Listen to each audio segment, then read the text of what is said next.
fourth graders, I want you to know what to expect when you come in to pick up your new packet of work.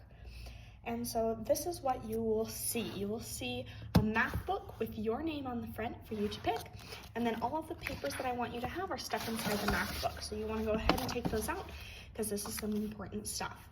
So this first thing that you'll see is a list, and everything that you see in the stack is listed here. So obviously we have the math book. This is your volume 2 math book.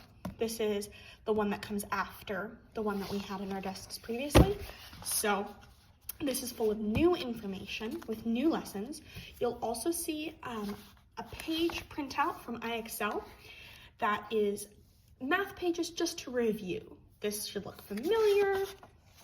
Yeah, all of it should look familiar, multiples, things like that. With the exception of some of the fractions might not be familiar to you from this year, but I tried to choose things for you that are good reviews from 3rd grade.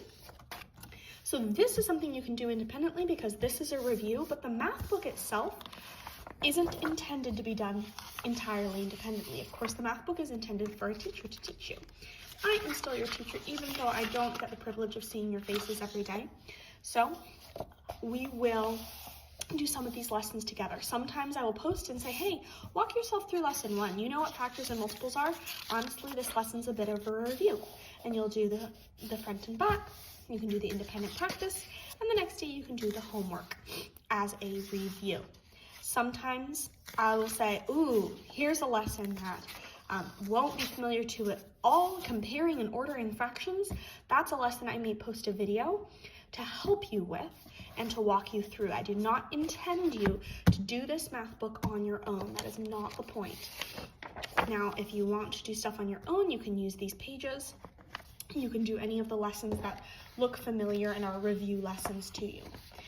So those are the first 2 things in this stack. I got my finger on your work as I was packing it all up.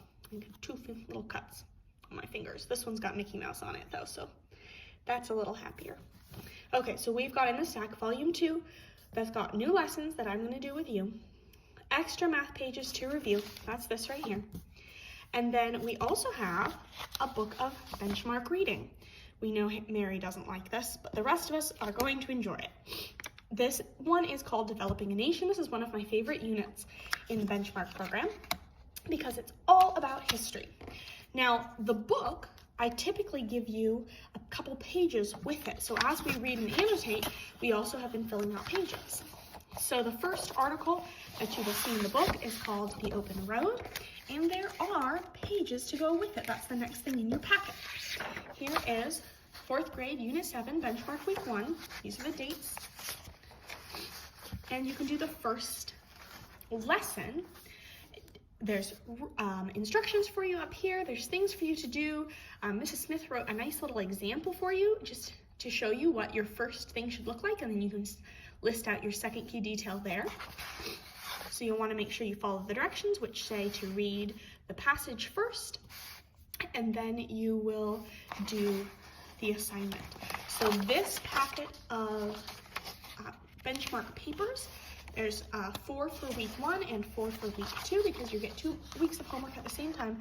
This packet goes with your Developing a Nation booklet. You shouldn't take those 2 apart. In fact, if you want to store those pages inside your Developing a Nation, that would be an awesome place to keep those because this is done together.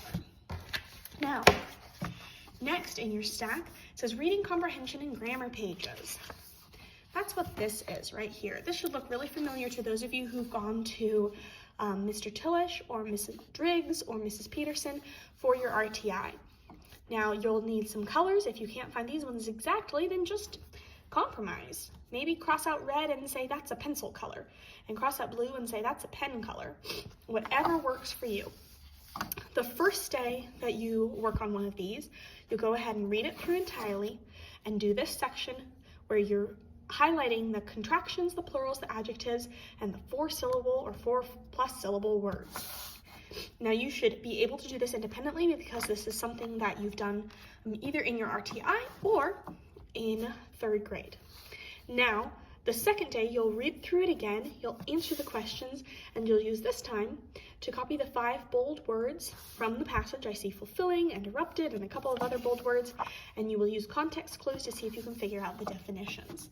That is something that's meant to be done independently. You should be able to do that one on your own. Nothing new there.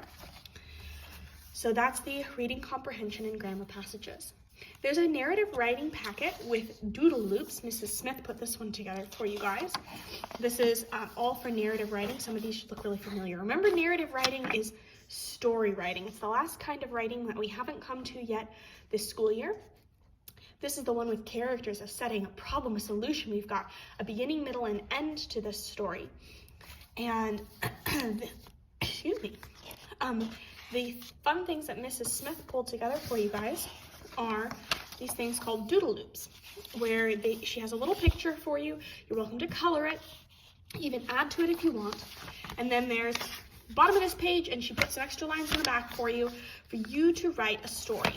Now, it's really up to you, whatever your story wants to be about. Just make sure that you have characters in your story, setting, that's the place, problem, solution, and some beginning, middle, and end. And the same with the other doodle loops.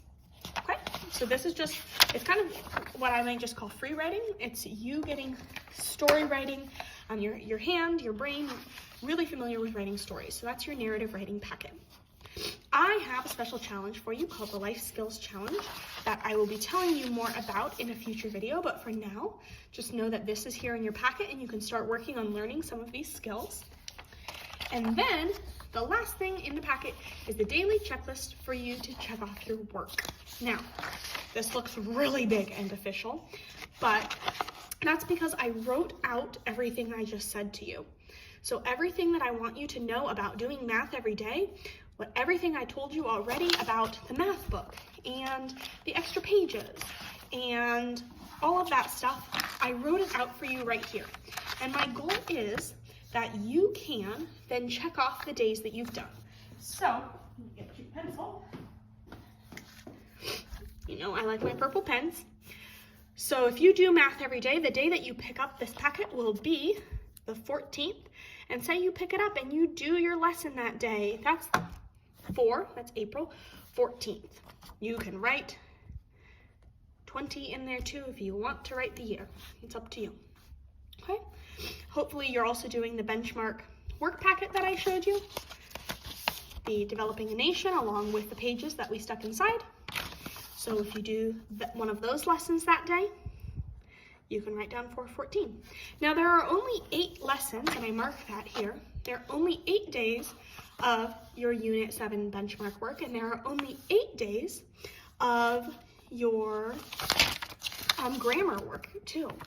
So if you get a little bit behind and say that first day when you pick up work, you don't do it that day, you have time to catch up on this one. You can do this one on the 15th. Another thing you should be doing every day is journaling, either in your Google Classroom or on paper. So hopefully this is something you should be filling out every day, 14th, and then hopefully you do it on the 15th, and hopefully you do it on the 16th, and so on and so on. Keep filling out every day that you do it.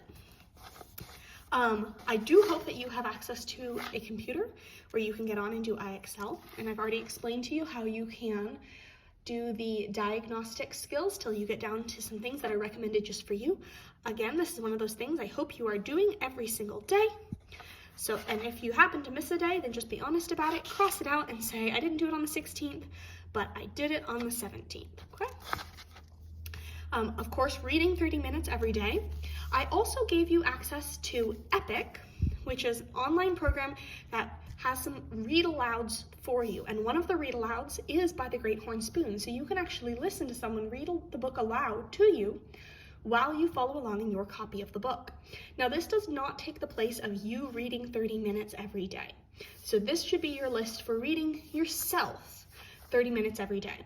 Reading to yourself, this kind of practice is a very different skill than being able to listen to someone and follow along. So I want you to get good at both of those skills, but this particular line right here is for reading by yourself. This is on your own. And hopefully you're doing it every day. just like before. The 14th, 15th, the 16th, 17th, 18th, 19th. Go along, and by the time you're done with this list, you should be down to the day that you pick up a new packet, and I'll give you a new list. I really find it important to spend time outside every day, so spend an hour outside every day.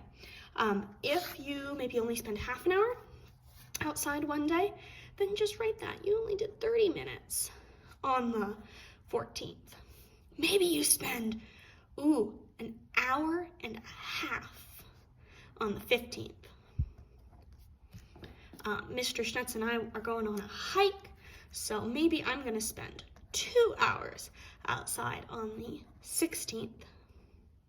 So that is up to you to fill that one in, and you can do that as you wish. And then I also want to make sure that you are checking the Google Classroom and ClassDojo every day for posts and lessons. I won't be sending out a message to your parents all the time, every time there's a lesson. This is something that you should be able to check on your own. So please do check every day. I would recommend doing that kind of first thing as you get on and start your list of work every day. So hopefully you are able to check that the day that you pick up your work on the 14th, that's Tuesday.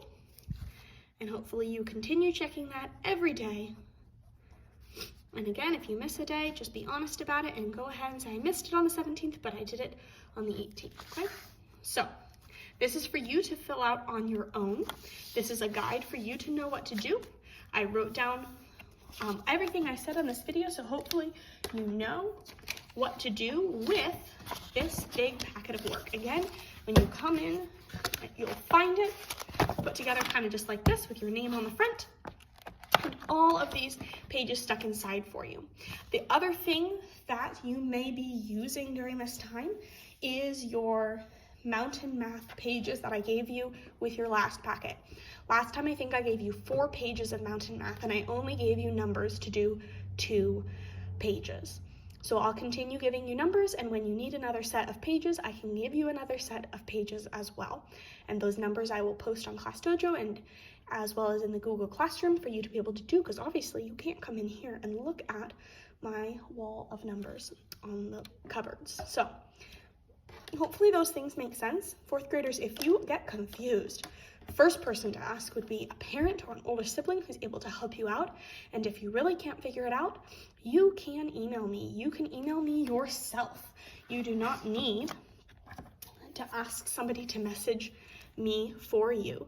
You can write me an email, rschnetz, and then the ending should look familiar to you, at PUSDK8. Mine's not net though. Mine is US. That's different than yours.